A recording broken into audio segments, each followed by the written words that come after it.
오늘 설교 제목이 여러분 무엇인지 아십니까? 쉬고 싶지 않으세요?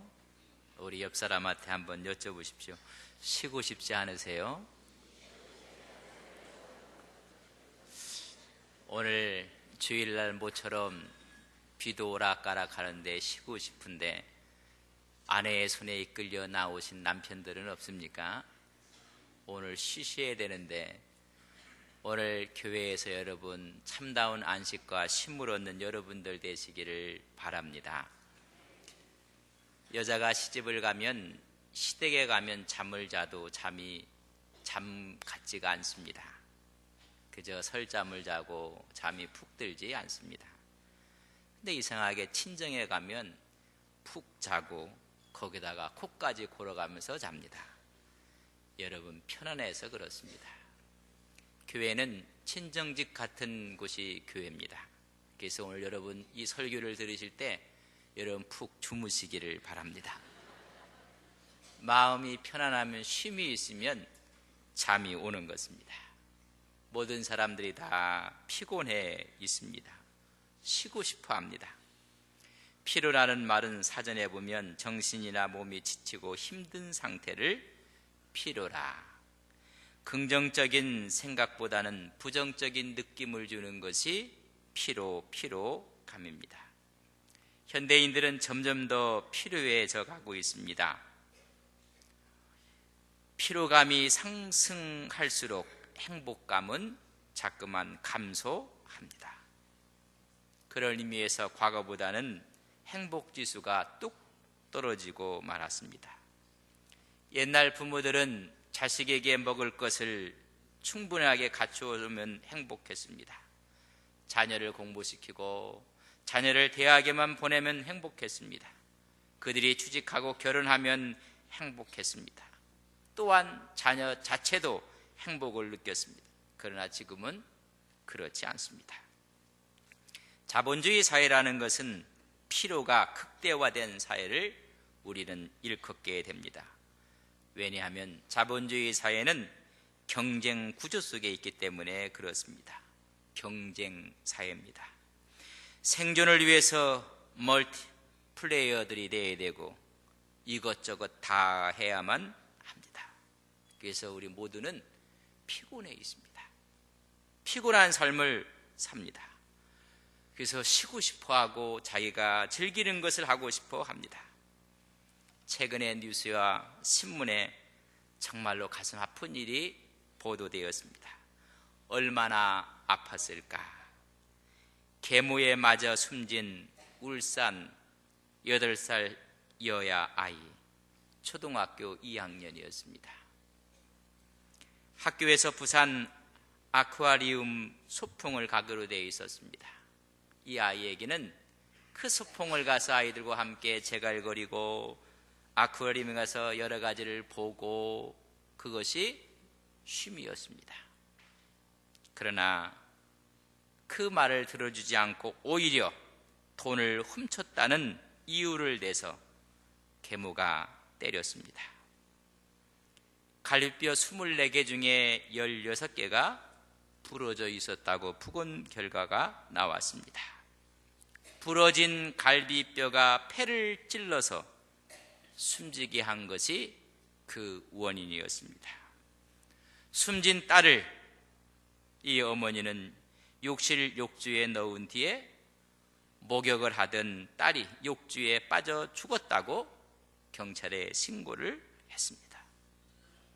알고 보았더니 24개의 갈비뼈 중에 16개가 부러졌고 부러진 갈비뼈가 폐를 찔러 숨지게 했습니다. 이 아기에게 진정한 쉼은 함께 친구들과 소풍을 가며 즐기는 거였습니다. 오늘 수많은 사람들이 살고 있지만은 자기가 원하는 쉼을 찾지 못할 때가 너무나 많이 있습니다. 언제 우리는 쉼을 얻어야 될 것인가? 아름다운 시가 있어서 소개를 해봅니다. 우리는 쉰다는 거, 안식한다는 것, 언제 우리는 쉼이 필요한 것인가? 아름다운 음악을 들으면서도 소리만 들릴 뿐 마음에 감동이 흐르지 않는다면 지금 쉴 때입니다. 방글방글 웃고 있는 아이를 보고도 마음이 밝아지지 않는다면 지금 쉴 때입니다. 식구들 얼굴을 마주보고도 살짝 웃어주지 못한다면 지금은 쉴 때입니다. 아침에 눈을 떴을 때 창문을 비치는 아침 햇살이 눈부시게 느껴지지 않는다면 지금 쉴 때입니다. 오랜만에 걸려온 친구의 전화를 받고 바쁘다는 말만 하고 끊었다면 지금 쉴 때입니다.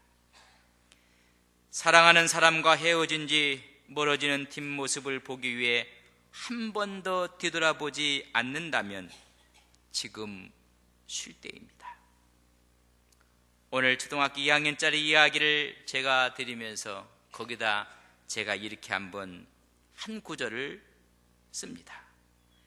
자녀들의 해맑은 작은 꿈을 보고도 무시한다면 당신은 지금 쉬어야만 합니다. 우리는 쉬어야 됩니다. 너무나 피곤해 있다는 것입니다. 어느 사람들은 쉼을 위해서 오히려 여행을 가고 휴가를 가지만 더 큰 피로감을 느끼고 있을 때가 있습니다. 쉰다는 것은 다 내려놓는 것입니다. 오늘 이 시간에 여러분, 우리의 육신의 짐, 마음의 짐, 영혼의 짐, 인생의 짐을 하나님 앞에 내려놓는 이 시간이 되기를 주님의 이름으로 간절히 바랍니다. 놓아야지 쉴 수가 있습니다. 무거운 것은 내려놓아야 합니다. 역도 선수들이 늘 훈련을 하고 또 힘들게 더 무거운 것을 들기 위해서 노력을 합니다. 들어올린 무게가 엮기가 무거우면 얼른 내려놓아야 한다고 합니다. 선수들이 이 무거움을 이기지 못하고 있는데도 내려놓지 않으면 몸을 다치게 됩니다. 더러는 선수 생명까지 잃게 된다고 합니다. 무거운 짐은 내려놓아야 살 수가 있습니다. 모든 사람들이 필요에 지쳐 있을 때 무거운 짐을 내려놓아야 됩니다.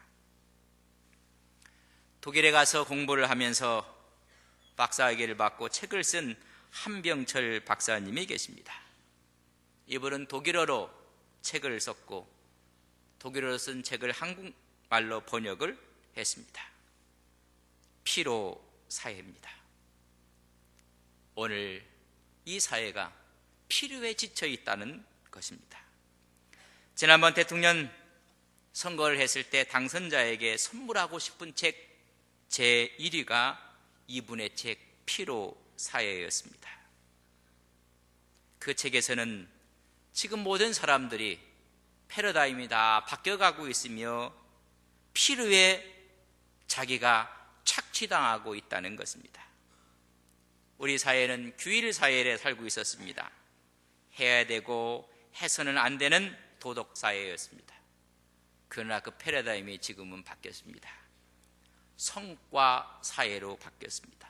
성과주의입니다. 패러다임이 바뀐 것입니다. Yes, we can. 우리는 할 수 있다. 긍정의 패러다임이 주도하는 성과 사회로 바뀌었다는 것입니다. 그래서 모든 것이 긍정의 마인드를 가지라고 하고 긍정성을 과잉 생산하고 있습니다. 이 긍정으로 말미암아 자기 자신 스스로를 마모시키고 착취시키는 대로 내몰고 있습니다. 그래서 끊임없이 노력하고 또 노력하고 또 노력하고 그러나 마지막 이루지 못하는 자기 자신을 보고 허탈해지는 것이 오늘 사회라는 것입니다. 이룰 수 없는 절망 앞에 수많은 사람들은 우울증을 앓고 있다는 것입니다.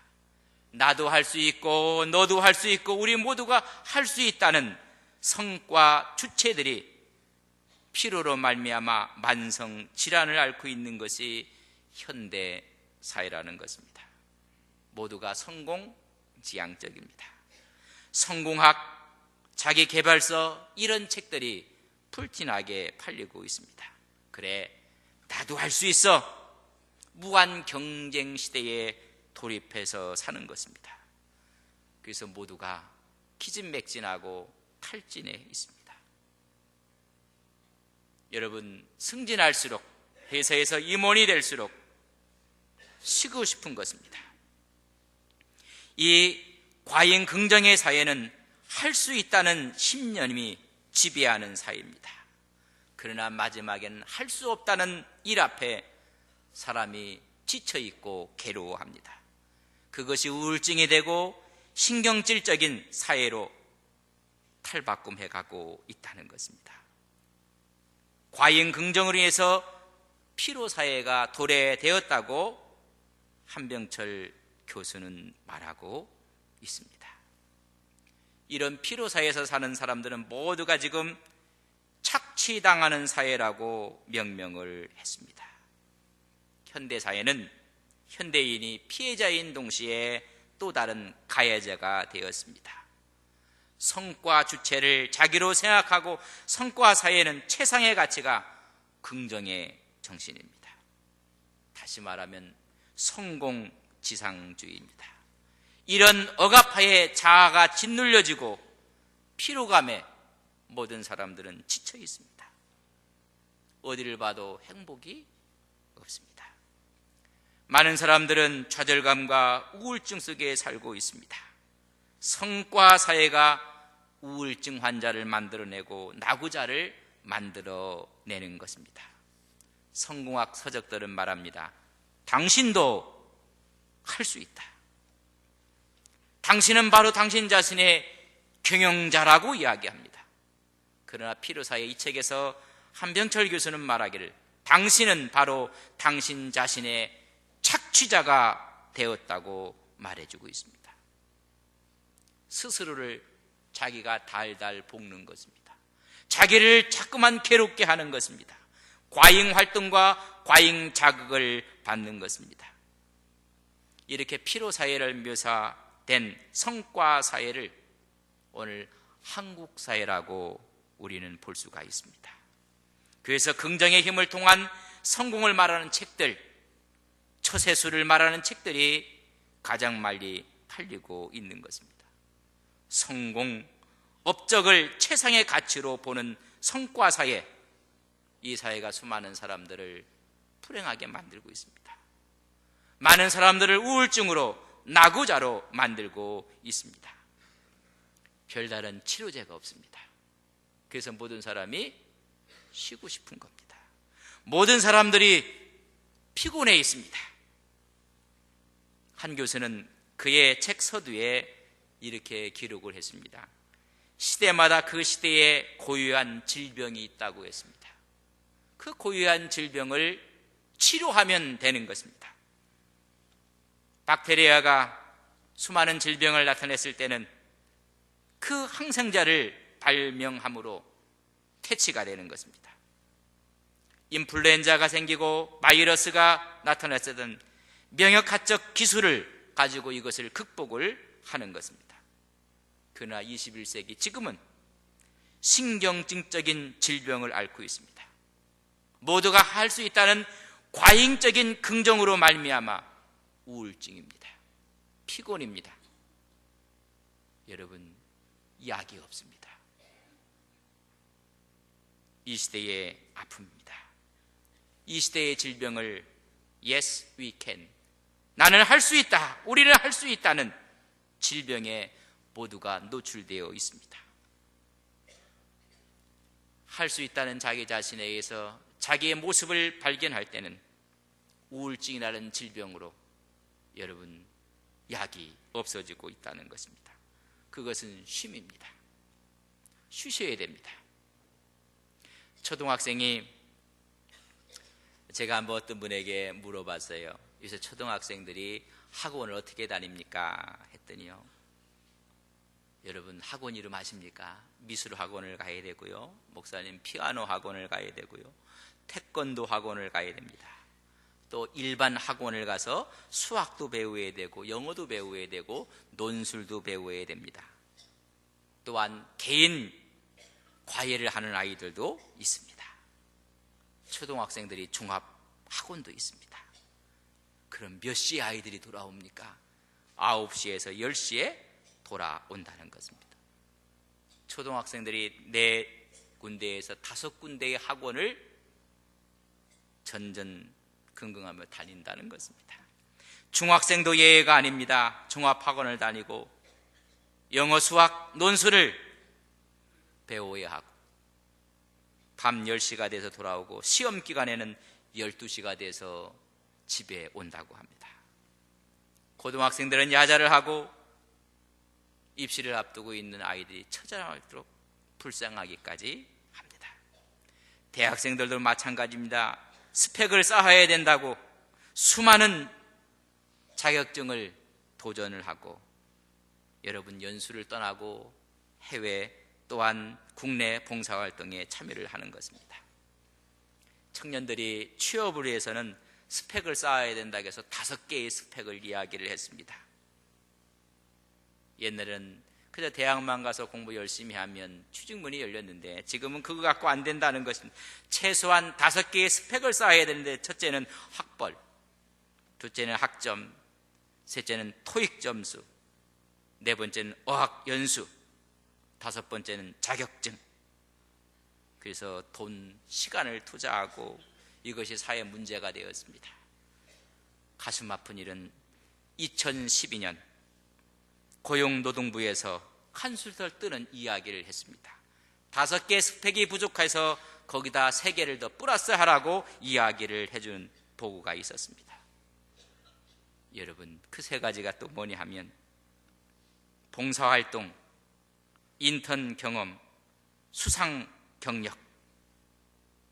여러분 줄여주지는 못할 만정 정부가 부추기고 있습니다. 가짜 상장도 만들어내야 되고 오늘 이렇게 모든 사람들이 피곤해져 있습니다. 현대사회는 그래서 피곤한 사회입니다. 성과사회는 무한 경쟁 시대에 우리가 살고 있는 것입니다. 이런 스트레스가 모든 사람들에게 다 집중되어 있습니다. 그래서 이 피곤함이 나타나는 사회 현상 가운데 역추적을 해버리고 또한 그에 대해 역설적으로 힐링 문화가 또한 흥왕하는 것입니다. 모두가 피곤해서 치료를 받아야 된다는 것입니다. 심리적 이상으로 고통을 받는 사람들이 증가되어지고 있습니다. 어떤 사람은 그래서 조울증 환자들이 있습니다. 조증이라는 것은 어느 날 보면 정상적인데 그 다음날 보면 좀 사람이 이상하고 아침에는 기분이 좋았는데 저녁에는 짜증을 내고 시한폭탄처럼 조증입니다. 어제는 늘 슬픔 가운데 있습니다. 우울증입니다. 이것이 번갈아 나타나는 병이 조울증입니다. 우리나라 보고에 최근 5년 동안 46%의 조울증 환자가 급증되었다고 합니다. 미국의 질병관리센터가 있습니다. Center for Disease Control이라는 CDC가 있습니다. 거기서 보고하기를 미국의 의료비의 80%가 스트레스에 관련된 병이라는 것입니다. 매년 5천만 명 정도가 정신장애를 경험하고 있습니다. 여러분, 가장 물질이 풍부한 나라, 기회가 열려있는 나라, 그럼에도 불구하고 정신적인 피로감에 여러분 찌들려 있다고 이야기를 합니다. 쉬고 싶은 겁니다. 안식이 필요한 것입니다. 평안이 필요합니다. 여러분 쉬고 싶지 않으세요? 그렇다면 이 안식을 위한 처방전이 있습니다. 그 처방전을 오늘 28절에 본문에 말씀해 주고 있습니다. 수고하고 무거운 짐진 자들아 다 내게로 오라. 내게로 오라는 것입니다. 처방전의 첫째는 수고하고 짐진 자들 내게로 오라는 것입니다. 이 세상에 짐을 지지 않은 사람이 누가 있겠습니까? 수고의 짐을 다 지고 있습니다. 여러분, 여기서 우리는 중요한 것을 발견해야 됩니다. 수고, 이 짐은 여러분 죄와 관련되어 있다는 사실을 아셔야 합니다. 하나님께서 모든 세상을 다 창조하시고 나서 사람을 만드신 후에 에덴 동산에 그들을 살게 했습니다. 에덴 동산은 행복 동산이요, 안식이 있고 쉼이 있는 동산이었습니다. 근데 그들이 죄를 짓습니다. 선악과를 먹게 됩니다. 그때 하나님께서 아담과 하와에게 한 말이 무엇인지 아십니까?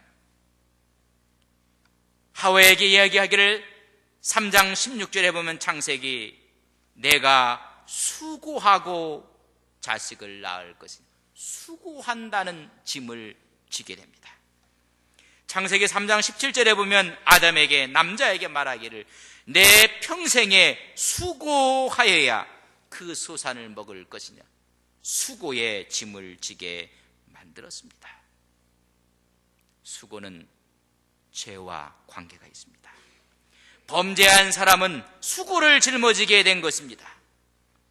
범죄한 인간이 짊어지고 있는 이 수고의 짐을 누가 벗겨줄 수가 있겠는가? 누가 이 짐을 대신 맡아줄 수가 있겠는가? 우리 주님 말씀합니다.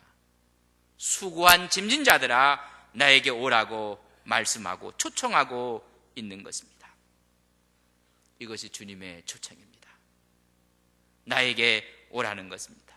이것이 복음이요 기쁜 소식입니다. 참다운 신앙은 예수를 만나는 것입니다. Come to me. 나에게 오라는 것입니다. 짐을 벗겨준다는 것입니다. 참 자유를 주시겠다는 것입니다. 오늘 여러분, 주님 앞에 가면 우리에게 안식과 참 자유를 주실 것을 우리는 믿습니다. 요한복음 8장 32절에 보면 진리를 알지니 진리가 너희를 자유케 하리라. 여러분, 진리가 자유함을 주신다고 했습니다. 성경을 자세히 읽어 내려가 보면 32절에 진리가 너희를 자유케 하리라는 그 진리 앞에 36절에는 이렇게 기록을 합니다. 아들이 너희를 자유케 하리라. 진리는 아들 되시는 예수 그리스도를 말씀합니다. 바로 예수 그리스도가 자유를 주신다는 것입니다. 쉼을 주고 안식을 주신다는 것입니다. 아들 되신 예수 그리스도를 믿는 것이 우리에게 쉼을 준다는 것입니다. 자유를 약속하는 것이고 자유함을 보장받는 것입니다. 어떤 분에게 예수님을 믿읍시다 이야기하면요, 또 종교라는 부담을 지는 것으로 생각을 하는 사람들이 많이 있습니다. 여러분, 신앙이라는 것은, 참다운 신앙은 예속이 아닙니다. 세상 종교는 무거운 짐을 그의 어깨 위에 올려놓습니다. 그러나 우리 예수 그리스도는 우리의 무거운 짐을 벗겨주시는 우리 주님 메시아인 것을 우리는 믿습니다. 바리새인들은 무거운 짐을 묻고 사람의 어깨에 지운다고 했습니다. 종교인들입니다. 마태복음 23장 4절에 보면 바리새인들, 종교인들은 무거운 짐을 인생의 어깨 위에 얹어 놓습니다. 그러나 우리 주님 말이야, Come to me, 나에게 오라, 내가 너희를 쉬게 하리라. 진정한 복음은 우리의 무거운 짐을 내려놓게 하시는 것입니다. 이런 초청 앞에 응답하시는 우리 모두가 되기를 주님의 이름으로 간절히 바랍니다. 진리가 너희를 자유케 하리라, 나에게 오라는 초청 앞에 우리는 응답해야만 합니다. 다음 주 우리가 초청도일로 지냅니다. 이 초청 앞에 우리는 응답하며 하나님께 나가야 됩니다. 두 번째는 내게 배우라고 했습니다. 29절에 보면 나는 마음이 온유하고 겸손하니 나의 멍에를 메고 내게 배우라. 그리하면 너희 마음이 쉼을 얻으리라. 안식을 얻을 것이라고 이야기합니다. 쉼은 안식이요 구원입니다. 배우라고 했습니다. 여러분, 우리가 말씀을 배우고 신앙과 믿음을 배우고 훈련을 하라는 것입니다. 여기 있는 분 중에 어떤 분은 그런 분이 있어요. 배우라고 이야기하면 머리에 쥐가 나는 분이 있을 수도 있어요. 근데 내게 와서 배우라는 것입니다. 여러분, 배울 때 안식이 있다는 것입니다. 히브리서 4장 1절로 3절에 보면 안식에 들어갈 약속을 받았다. 그러나 안식을 누리지 못하는 자들이 있느니라. 왜냐하면 듣는 자가 믿음과 결부시키지 않고 배우지 않았기 때문입니다. 그러나 배운 자에게는 안식에 들어가느니라. 배우라는 것을 오해하시면 안 됩니다. 또 다른 짐을 지는 것이 아닙니다. 요 근래 우리 성도들 중에 탁구 배우는 분들이 아주 많이 늘었습니다. 여러분, 탁구 배우는 것이 짐입니까? 제가 보는까요, 짐이라고 생각하는 분 한 분도 없어요. 배우는 걸 기쁨으로 생각합니다. 즐깁니다. 오히려 그것을 탁구를 놀이로처럼 생각하고 신나는 것입니다. 배운다는 의미는 바로 이런 말입니다. 짐이 되는 것이 아니라 오히려 기쁨이 되고 놀이가 되고 쉼이 되고 여가가 된다는 것입니다. 여러분, 우리는 학교 가서 배웁니다. 여러분, 학교라는 어원을 여러분 아십니까? 우리가 여름이 되면 내절을 즐긴다고 해요. 그래서 휴가도 가고 외국에 가기도 하고 내절을, 여러분, 내절하는 말은 히브리서 히라보의 스콜레에서 왔습니다. 여러분, 히라에서는 스콜레가 영어에 뭔지 아십니까? 그게 스쿨입니다. 학교에서 배우고 공부하는 것이 그의 원뿌리를 찾아가면 내조입니다. 배우는 기쁨, 놀이하는 기쁨입니다. 여가를 즐기듯이 기쁘게 배우는 것입니다. 30절에 말합니다. 이는 내 멍에는 쉽고 내 짐은 가벼움이라. 나의 멍에를 메고 내게 배우라. 여러분, 인생이 힘있게 활력있게 살아가는 사람들이 어떤 사람인지 아십니까? 배운 사람들입니다. 여러분, 탁구를 누가 신나게 치십니까? 탁구를 배운 사람들입니다. 인생을 누가 가장 아름답게 삽니까? 공부하고 배운 사람들입니다. 배우라는 것입니다. 그걸 취미로 여기는 것이 아닙니다. 수많은 동물 가운데 불편한 것을 달고 있는 새들이 있습니다. 두 날개를 달고 있는데 이것을 짐으로 생각하는 새는 없습니다. 오히려 이 날개가 있기 때문에 창공을 날 수가 있는 것입니다. 달려있는 날개를 훈련해야 됩니다. 나는 법을 배워야 합니다. 날개는 침이 아닙니다. 창공을 날아갈 수 있는, 없어서는 안 될 그에게 필요한 날개라는 사실을 아셔야 됩니다. 우리가 배울 때 창공을 날아가는 진정한 쉼과 안식을 얻게 되는 것입니다. 나에게 오라. 내가 너를 쉬게 하리라. 주님은 그 처방을 우리에게 주고 있습니다. 모든 사람이 피곤해하고 있습니다. 주님, 오라고 초청합니다. 내가 너희를 쉬게 하리라. 나의 멍에를 메고 배우라. 이 초청 앞에 예외가 될 사람은 이 세상에 한 사람도 없습니다. 모든 사람들이 초청 대상입니다. 다음 주에 우리가 초청주일로 지냅니다.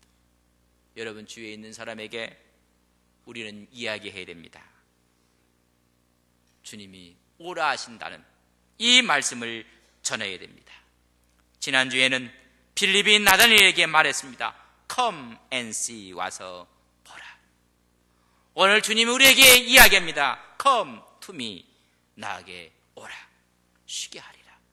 오늘 지친 영혼들이 주님의 품 안에서 안식을 누리시고 그것을 우리 교회와 함께 배워나가는 우리 믿음의 성도님들이 되시기를 주님의 이름으로 간절히 바랍니다. 하나님, 무한 경쟁 시대에 우리는 피로 사회에서 살고 있습니다. 하나님, 그 시대마다 질병이 있었고 그 질병을 치료하는 하나님 치료제들이 있었지만 21세기에는 치료제가 없습니다. 그 처방을 주님께서 말씀하고 있습니다. 주님 오라 하십니다. 내게 배우라고 말씀하십니다. 우리가 주님 앞에 이 초청 앞에 응답하게 해주셔서 우리 신앙과 믿음을 배움으로 진정한 쉼과 안식을 누리는 온 성도님들이 되게 하옵소서. 다음 주일 초청주일을 맞이해서 주께 오라는 이 말씀 앞에 우리가 순종하며 초청하며 피곤한 지친 영혼들에게 하나님의 안식을 증거하는 믿음의 종들이 되게 하옵소서. 예수님의 이름으로 기도 올리옵나이다. 아멘.